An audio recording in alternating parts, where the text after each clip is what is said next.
How to find support inbox on Facebook app. Hi guys, in this video I will show you how to find support inbox on Facebook.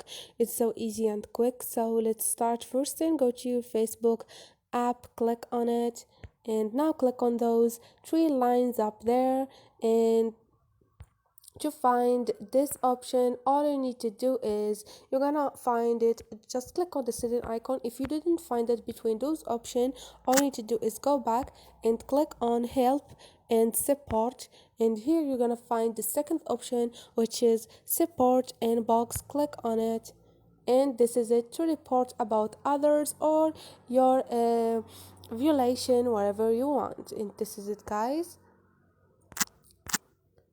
and this is it. Hope this video was helpful to you. If it was helpful of you of or if you like this video, don't forget to subscribe and like.